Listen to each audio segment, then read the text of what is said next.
Hi yours, welcome to our channel. ప్రస్తుతం మనతో పాటు సీనియర్ జర్నలిస్ట్ దామ బాల సార్ వారితో మాట్లాడాం. నమస్కారం సార్. నమస్తే సార్, పూరి జగన్నాథ్ గారి డబుల్ స్మార్ట్ మూవీ వివాదంలో చిక్కుకుంది అని అంటున్నారు సార్. అంటే లైగర్ సినిమాకి సంబంధించిన డిస్ట్రిబ్యూటర్లు ఈ మూవీ పైన రిలీజ్ చేయనివ్వం, సినిమా రిలీజ్ అయితే థియేటర్లు మూసేస్తామన్నట్టుగా బిహేవ్ చేస్తున్నారని చెప్తున్నారు. మరి ఏంటి వివాదం? ఇది మరి రిలీజ్ అవుతుందా మూవీ లేదా సార్? పూరి సినిమా కొంత కన్ఫ్యూజన్లో అయితే ఉంది. డబుల్ స్మార్ట్ యాక్చువల్గా 2019లో స్మార్ట్ శంకర్ రిలీజ్ అయింది. దాని తర్వాత దాదాపు 5 ఏళ్లకి ఈ సినిమా డబుల్ స్మార్ట్ వస్తుంది. ఈ మధ్యకాలంలో పూరి సక్సెస్ అనేది లేదు. లాస్ట్ సక్సెస్ అంటే స్మార్ట్ శంకరే. లైగర్లో బాగా డబ్బులు పోయినాయి.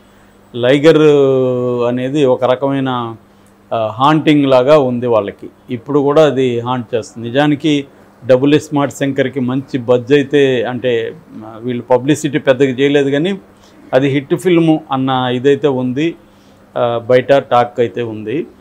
ఎందుకంటే ఇది బాగా మాస్, అతని భాషలో చెప్పాలంటే మెంటల్ మ్యాడ్ మాస్ అని రామ్ పోతినేని చెప్తున్నాడు. డబుల్ మాసు, డబుల్ మ్యాడ్నెస్ అన్నీ ఉన్నాయని. సో కానీ ఇక్కడ ఇప్పటివరకు ఏంటంటే ఇంకా 5 రోజులు ఉంది. ఇక్కడ పబ్లిసిటీ ఇప్పటివరకు పెద్ద స్థాయిలో చేయలేదు. రేపు 11 రేపు ప్రీ రిలీజ్ ఫంక్షన్, ఎల్లుండి ప్రీ రిలీజ్ ఫంక్షన్ అని అంటున్నారు. అయితే దీంట్లో రకరకాల పుకార్లు వచ్చాయి. ఒకటి ఏంటంటే రామ్కి పూరికి మధ్య గొడవలు వచ్చాయని, అందుకనే పబ్లిసిటీ చేయలేదని ఒక వెర్షను. రెండో వెర్షన్ కావ్య తాపర్ కావచ్చు, అంటే హీరోయిన్, తర్వాత సంజయ్ దత్ విలన్, వాళ్ళిద్దరు ఇక్కడికి రావట్లేదు, పబ్లిసిటీ సరిగా చేయట్లేదని, ఇట్లాంటి రకరకాల కారణాలతో చెప్తున్నారు. నిన్న కూడా బిగ్ బుల్ అనే ఒక పాటని ముంబైలో రిలీజ్ చేశారు. దానికి అందరూ అటెండ్ అయ్యారు. కావ్య తాపర్ వచ్చింది, సంజయ్ దత్ వచ్చాడు, అందరూ వచ్చారు. అక్కడ బాగానే నార్త్ ఇండియాలో కూడా వాళ్ళు హోప్ఫుల్గా ఉన్నారు. ఎందుకంటే మేజర్ పార్ట్ అంతా కూడా ముంబైలో షూట్ చేశారు ఇది. సో కాబట్టి ఈ మాస్ సినిమాలు మామూలుగా హిందీలో చాలా తక్కువ వస్తుంటాయి. వాళ్ళు కొద్దిగా సెమీ అర్బన్ సినిమాలే ఉంటుందన్నమాట. కానీ మాస్ ఆడియన్స్ నార్త్ ఇండియాలో విపరీతంగా ఉంటారు. అందుకనే మనకి భోజ్పురి ఇండస్ట్రీ హిందీలో ఎందుకు వచ్చిందంటే ఈ మాస్ ఆడియన్స్ని అడ్రస్ చేయడానికి భోజ్పురి ఇండస్ట్రీ అనేది డెవలప్ అయింది.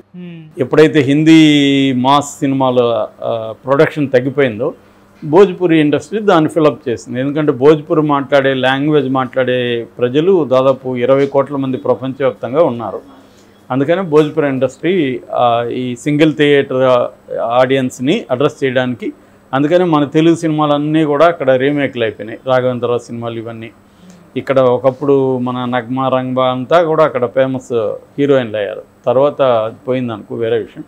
సో ఇలాగా మాస్ అనే ఒక క్రేజ్ అయితే ఉంది. అందుకని ఇప్పటికి కూడా మన సినిమాలు అక్కడ రీమేక్ బాగా ఆడుతాయి. ఈవెన్ శాటిలైట్ రైట్స్ కూడా మన వాళ్ళకి డబ్బింగ్ రైట్స్ కూడా బాగా వస్తాయన్నమాట యాక్షన్ ఫిల్మ్స్కి. సో ఈ కాంటెక్స్లో వాళ్ళు హిందీ మీద బాగా ఫోకస్ చేస్తున్నారు. అయితే తెలుగు వచ్చేసరికి ఇప్పుడు కన్ఫ్యూజన్ ఉంది. ఎందుకంటే నిన్న వరంగల్ శ్రీనివాస్ ఒక హెచ్చరిక చేశాడని చెప్తున్నారు. వరంగల్ శ్రీనివాస్ ఎవరో చాలామందికి తెలియకపోవచ్చు. వరంగల్ శ్రీనివాస్ నైజాం డిస్ట్రిబ్యూటరు, దిల్ రాజుకి యాంటీగా అతను చాలాసార్లు ప్రకటనలు ఇచ్చాడు.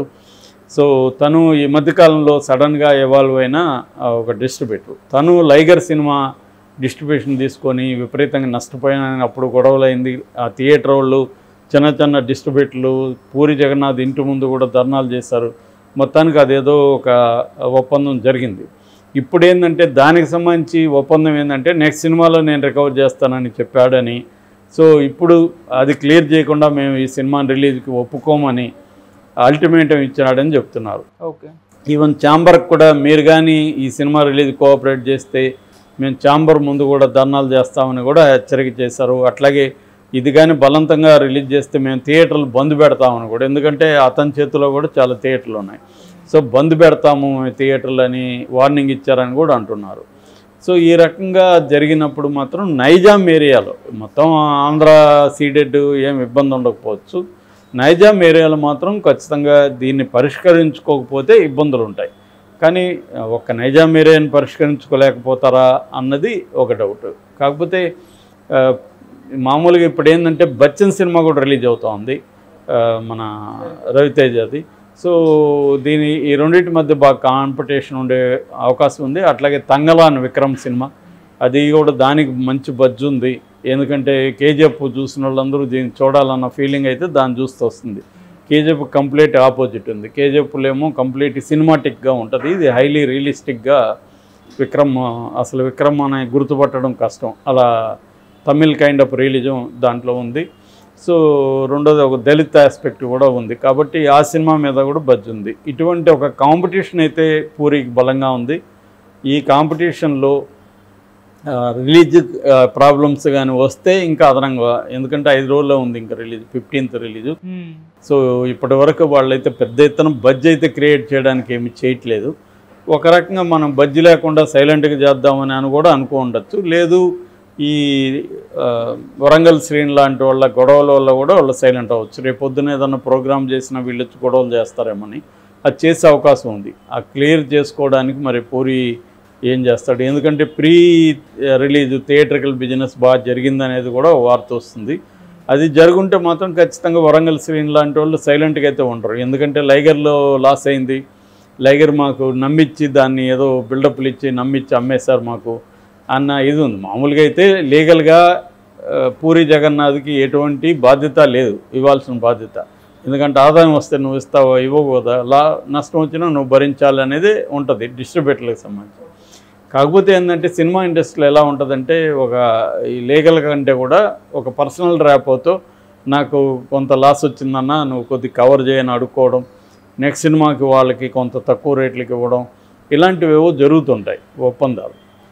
ఎందుకంటే ప్రతిదీ లీగల్ కంటే ఎవరు ఇక్కడ సర్వైవ్ కాలేని పరిస్థితి. సినిమా ఇండస్ట్రీ ఏంటంటే వెరీ వెల్ ఆర్గనైజ్డ్ మార్కెట్ కాదు, అది ఎక్కువగా స్పెక్యులేషన్ మీద.